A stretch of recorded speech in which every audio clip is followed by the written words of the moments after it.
हर हर महादेव शंभो जय श्री राम।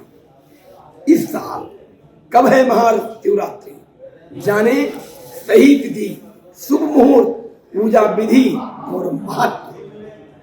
हिंदू पंचांग के अनुसार हर साल फाल्गुन मास में कृष्ण पक्ष की चतुर्दशी तिथि को महाशिवरात्रि का पर्व मनाया जाता है।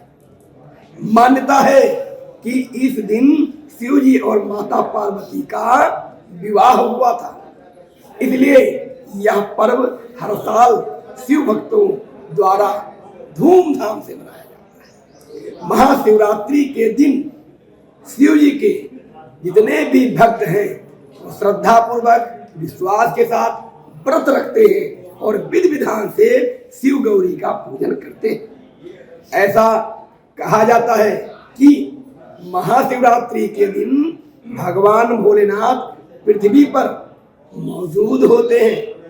महाशिवरात्रि के दिन भगवान भोलेनाथ पृथ्वी पर मौजूद है, सभी शिवलिंग में विराजमान होते हैं और इसलिए महाशिवरात्रि के दिन की गई शिव की उपासना से कई गुना अधिक फल प्राप्त होता है। ऐसे में आइए जानते हैं साल 2024 में महाशिवरात्रि की सही तिथि, शुभ मुहूर्त एवं पूजा विधि के बारे में। पंचांग के अनुसार फाल्गुन माह के कृष्ण पक्ष की चतुर्दशी तिथि की शुरुआत 8 मार्च को,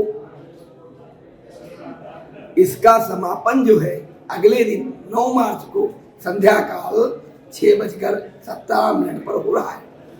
शिव जी की पूजा प्रदोष काल में की जाती है, इसलिए उदया तिथि देखना जरूर इसमें, क्योंकि उदया तिथि में देखना कोई जरूरी नहीं होता है। ऐसे में इस साल महाशिवरात्रि का व्रत 8 मार्च 2024 को रखा जाएगा।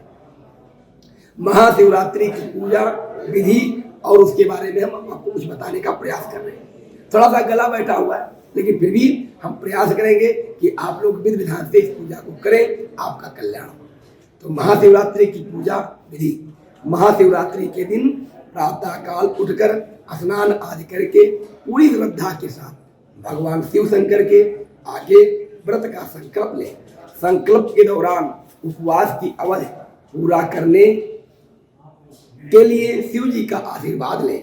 इसके अलावा आप व्रत किसी तरह से रखें, किस प्रकार से रखें, कैसे करना चाहिए, यानी कि और साथ में फलाहार या फिर निर्जला, ये भी संकल्प ले और फिर शुभ मुहूर्त में पूजा प्रारंभ करें। सबसे पहले भगवान शंकर को पंचामृत से स्नान कराएं, दूध, दही, घी, शक्कर, शहद से सही, और साथ ही केसर के साथ में केसर के 8 लोटे जल चढ़ाएं केसर डाल करके, और पूरी रात्रि बढ़िया अखंड ज्योति बना लें और दीपक जलाएं।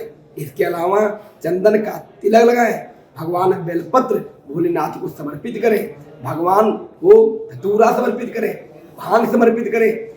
सबसे पंचत जो भगवान को प्रिय है वह महाराज उनको चढ़ावा चढ़ाएं। इसलिए 3 बेलपत्र, भांग, धतूरा, जयफल, कमलगट्टे का बीज, फल, मिष्ठान, मीठा, पान, इत्र व दक्षिणा भी चढ़ाएं। भगवान भोलेनाथ को औषधियां बहुत प्रिय हैं, इसलिए भांग, धतूरा औषधि गुण है, जीवन में सुख देता है, और दक्षिणा भी चढ़ाएं। सबसे बाद में केसर युक्त खीर का भोग लगाना चाहिए। तीनों भवन का पूजन बंधन लेकर आती है और संसार में कल्याण करने वाली है, वो माँ सीता भी है और माँ गौरा है। इसलिए माताएं शिव की प्रिय माँ गौरी का सभी सौभाग्यवती स्त्रियां अपने माथे पर सिंदूर लगाती हैं, गौर को सिंदूर चढ़ाती हैं, साथ में गणेश जी को दूर्वा चढ़ाती हैं। ऐसा क्यों कहा गया? इसलिए कहा गया है क्योंकि भोलेनाथ का पूरा परिवार ही पूजनीय है। विघ्नेश्वराय वरदाय सुरप्रियाय लंबोदराय सकलाय जगद्दिताय नागाननाय सत्यज्ञ विभूषिताय गौरी सुताय गणनाथ नमो नमस्ते। जिसका पूरा परिवार पूजा जाता है उसी का मान सम्मान पद प्रतिष्ठा देख कर लोग तो चलते हैं। कोई पूजा जाने वाला है तो मेरे भोलेनाथ है, मेरा भोला परिवार। देखिए शंकर जी है, माता पार्वती जी, गणेश जी, कार्तिकेय जी है, पूरा परिवार। और यही नहीं, ये भी आप विचार करके देखिएगा, शिवरात्रि का बहुत बड़ा शक्ति, बहुत बड़ा ऊर्जा आपको प्राप्त होगा। क्योंकि महाराज भोले बाबा के गले में है सर्प और मैया की सवारी है नंद शेर और बाबा की सवारी है नंदी, कार्तिकेय की सवारी मोर और गणेश जी की सवारी चूहा।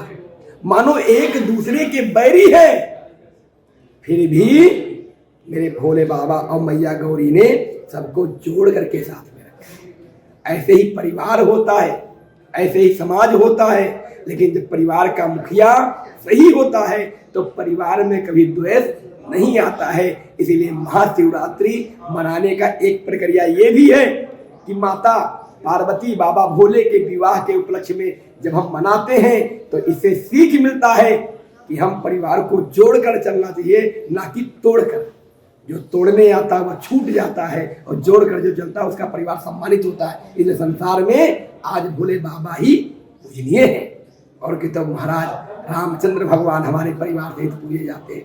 कहीं रामायण होता है तो पूरा राम दरबार लगता है। इसलिए मैं यही कहना चाहता हूँ कि महाशिवरात्रि पे आप लोग अपने घर से लोटे में जल भर करके उसमें गुड़ जरूर डाल लें, केसर जरूर डाल लें, बेलपत्र जरूर ले लें, दूर्बा जरूर ले लें, स्टिक वाला धूप जो सूखी हुई धूपबत्ती वो जरूर रख ले, इत्र बढ़िया सा ले लें और मिष्ठान ले लें, साथ में भांग है, धतूरा है, सब कुछ तोड़ करके रख लीजिए। और रखने के बाद महाराज वही आकर के पहले भगवान भोलेनाथ के चौखट पे आकर के एक लोटा जल जो है उसमें एक बूंद दोनों तरफ चढ़ाइए और निवेदन कीजिए, प्रभु आज्ञा दीजिए जिससे आपके पास मैं आ सकूं।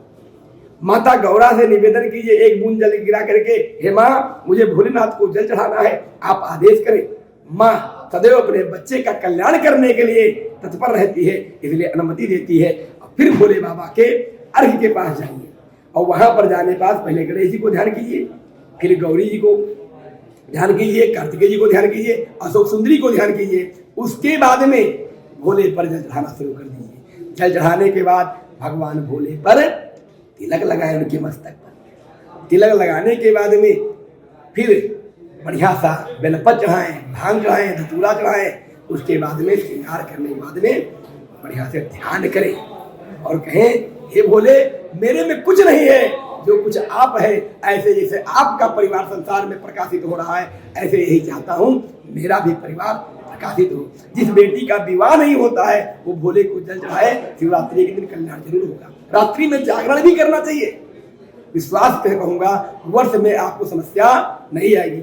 जय भोलेनाथ, जय शिव शंकर, हर हर महादेव शंभो।